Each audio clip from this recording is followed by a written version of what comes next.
नमस्कार मित्रों, an option में आप सबका स्वागत है। मित्रों, हम एक्सरसाइज 5.2 का ओवरव्यू करने वाले हैं।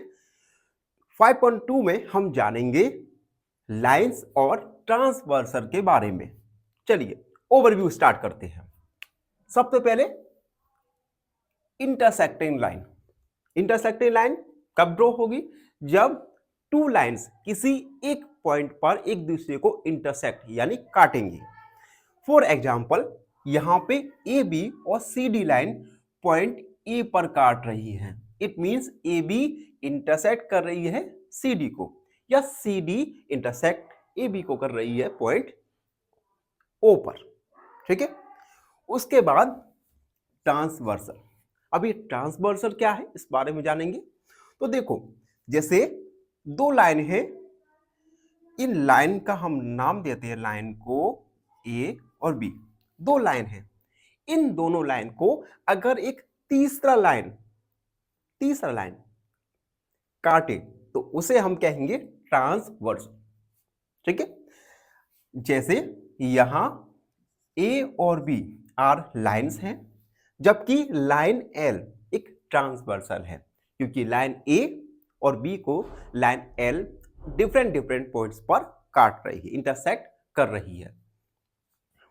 अब हम जानेंगे एंगल्स। देखो, जब एक ट्रांसवर्सल किसी लाइन को किसी पॉइंट पर काटेगा, इंटरसेक्ट करेगा, तब कुछ एंगल फॉर्म होंगे। तो हम उन एंगल्स के बारे में पढ़ने वाले हैं। देखिए, जैसे ए और बी दो लाइन है, इस लाइन को इन दोनों लाइन को ट्रांसवर्सल एल ने डिफरेंट पॉइंट्स पर काट दिया, इंटरसेक्ट किया। तो यहां पे एंगल फॉर्म हुए 1 2 3 4 5 6 7 8। हमने एंगल का नाम लिख दिया।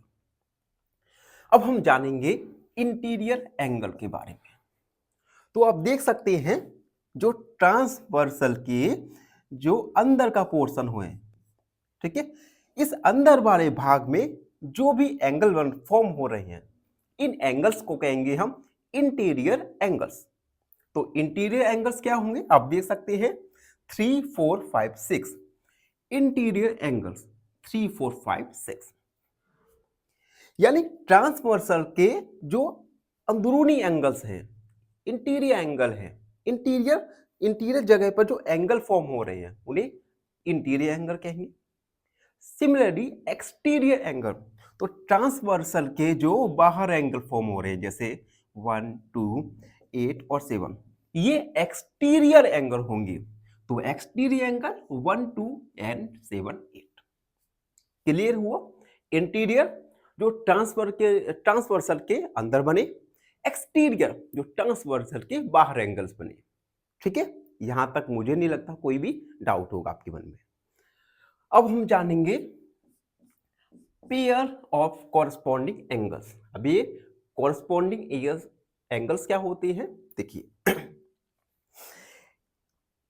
एक सेकेंड। एंगल 5 और एंगल 6, ये दोनों कॉरस्पॉन्डिंग एंगल होंगे, एंगल 1 और एंगल 5। इसी प्रकार से एंगल 2 और एंगल 6, एंगल 2 और एंगल 6 हमने लिखा भी है, एंगल 1 और एंगल 5, एंगल 2 और एंगल 6।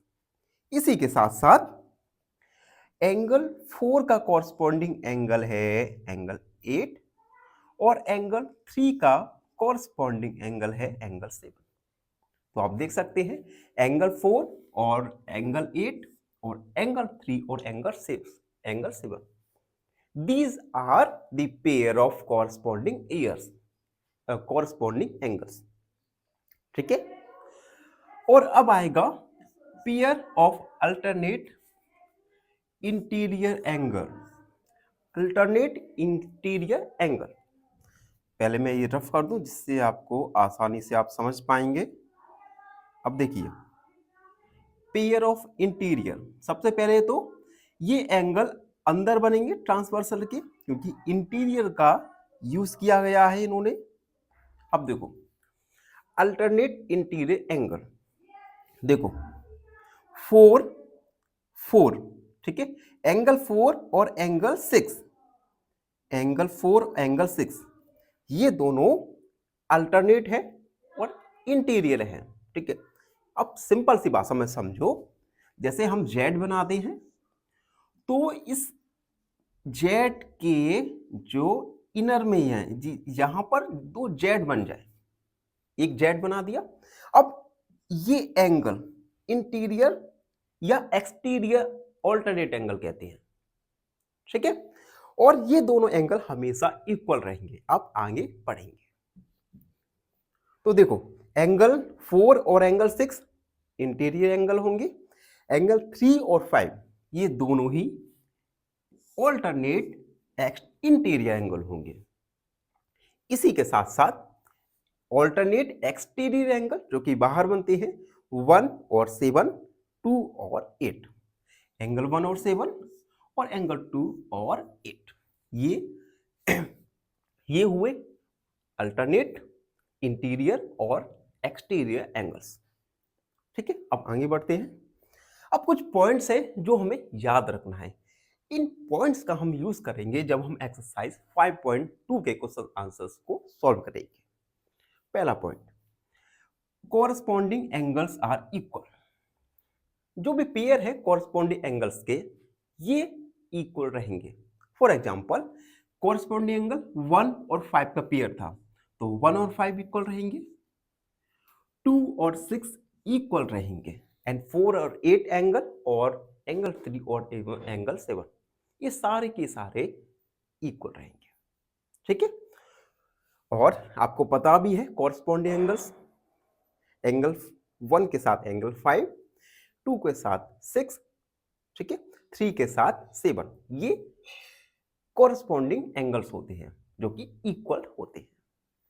अगला, ऑल्टरनेट एंगल्स आर इक्वल। जो भी हमने ऑल्टरनेट एंगल्स पढ़े, वेदर इंटीरियर और एक्सटीरियर, ये दोनों ही जो पेयर है ऑल्टरनेट एंगल्स के, ये इक्वल रहेंगे। जैसे एंगल 4 और एंगल 6 इक्वल रहेगा, एंगल 3 और एंगल 5 इक्वल, 1 और 7 इक्वल और 2 और 8 equal. Alternate angles are equal, याद रखना। ठीक है, और कॉरस्पॉन्डिंग एंगल्स आर इक्वल। ठीक, उसके बाद एक the sum of angles on a straight line is 180। जैसे मान लिया एक स्ट्रेट लाइन है तो जितने भी यहां पर एंगल बनेंगे, इन सभी एंगल का सम हमेशा 180 आएगा। ठीक है, उसके बाद अगला, angles on the same transversal are supplementary या 180 डिग्री। देखो, जैसे ये 4 और 5 और 3 और 6 ये दोनों ही सेम साइड ऑफ ट्रांसवर्सल बने, यानी एक ही साइड, तो ये दोनों एंगल्स का सम होगा 180 डिग्री। इन एंगल्स का सम होगा 180 डिग्री।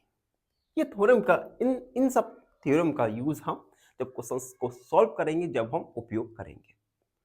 तो आप भी इस वीडियो को दोबारा देखिएगा एक बार और एक एक पॉइंट अपने मन में अच्छे से बिठा लीजिएगा। ठीक है, तो ये था एक्सरसाइज 5.2 का ओवरव्यू। आई होप आप सबने अच्छे से समझा होगा। फिर भी कोई भी डाउट है, कोई भी क्वेरी है तो उसे कमेंट में लिख दीजिए और प्लीज सब्सक्राइब एन ऑप्शन। धन्यवाद, हमेशा खुश रहे। फाइनली एक क्वेश्चन पूछूंगा आपसे। क्वेश्चन है, how many pairs of adjacent angles are there in a quadrilateral? Option A 4, option B 3, option C 2। इस क्वेश्चन का आंसर कमेंट सेक्शन में जरूर लिखिए। बने रहिए हमारे साथ एन ऑप्शन में। धन्यवाद।